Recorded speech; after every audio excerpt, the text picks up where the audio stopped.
ఈ నెల 19వ తారీఖున శుక్రవారం రోజు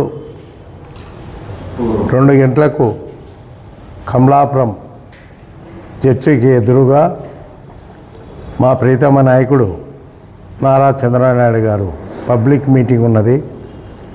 కడప పార్లమెంటు పరిధిలోని అన్ని కాన్స్టిట్యున్సీల ప్రజలను కూడా పార్టీ ఆహ్వానించి అక్కడ బహిరంగ సభ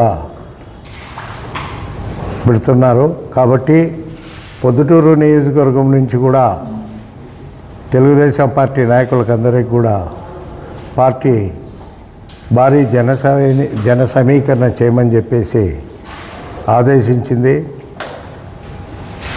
పొద్దుటూరు నియోజకవర్గంలోని ప్రజలందరూ కూడా తెలుగుదేశం పార్టీ నాయకులు కానీ అభిమానులు కానీ కార్యకర్తలు కానీ అందరూ భారీ ఎత్తున విచ్చేసి సభను కడప జిల్లాలోనే ఎక్కడా లేని మన ఆంధ్రప్రదేశ్లోనే ఎక్కడా లేని విధంగా కడప జిల్లాలో ఈ బహిరంగ సభను జయప్రదం చేయాలని చెప్పేసి ప్రొద్దుటూరు నియోజక ప్రజలందరినీ మేము వేడుకుంటున్నాం. తప్పకుండా భారీ ఎత్తున మేమందరము జన సమీకరణ చేస్తున్నాం. దాదాపు నేను రాజేశ్వర రెడ్డి, ముక్తారు, ప్రభాకర్ రెడ్డి, మిగతా నాయకులం అందరం కలిసి కూడా 40 బస్సులు, 300 కార్లు, 500 సైకిల్ మోటార్లు వెహికల్తో భారీ జన సమీకరణ చేసి పోట్లగుర్తి మెయిన్ రోడ్డు పెట్రోల్ బంకుకి ఎదురుగా అక్కడ భోజనాలు ఏర్పాటు చేయడం జరిగింది. 1 గంటకు మేము పంపించిన వెహికల్స్లోని తెలుగుదేశం కార్యకర్తలందరూ కూడా అక్కడికి రావాలని అక్కడ భోజన ఏర్పాట్లు కూడా చేయడం జరిగింది. అక్కడ భోంచేసుకొని 2 గంటలకల్లా కరెక్ట్గా కమలాపురం మీటింగు బహిరంగ సభ ప్రదేశానికి చేరుకోవాలని చెప్పేసి అక్కడి నుంచి భారీ ర్యాలీతో మేమంతా బయలుదేరుతున్నాం. చాలా పట్టుదలగా ప్రెస్టేజ్గా తీసుకున్నాము ఈ మీటింగు. రాబోయేది తెలుగుదేశం ప్రభుత్వం, ప్రజల్లో ఎంతో మార్పు వచ్చింది.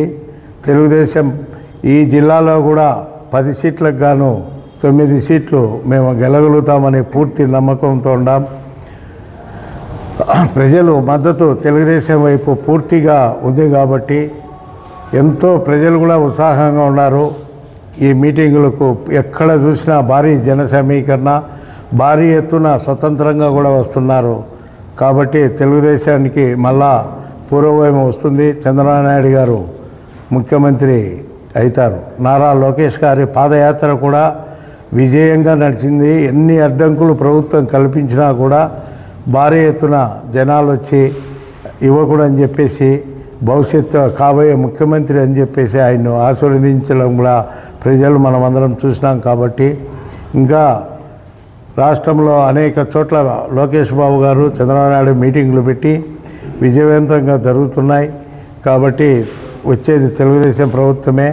ఇప్పటి నుంచి మేమంతా కూడా కలిసికట్టుగానే తెలుగుదేశం విజయానికి కృషి చేస్తామని చెప్పేసి మీ ముఖంగా అందరికీ తెలియజేసుకుంటున్నాం. ఈ సభను అందరూ విజయవంతం చేయాలని చెప్పేసి ప్రొద్దుటూరు ప్రజలందరూ కూడా మేము కోరుకుంటున్నాం. తప్పకుండా ఈ సభ విజయవంతమవుతుందని చెప్పేసి తెలియజేసుకుంటున్నాను. జై తెలుగుదేశం, జై చంద్రబాబు నాయుడు. ఈ వీడియో మీకు నచ్చినట్లయితే లైక్ బటన్ క్లిక్ చేయండి. మరిన్ని వీడియోలను పొందడానికి దయచేసి సబ్స్క్రైబ్ చేయండి.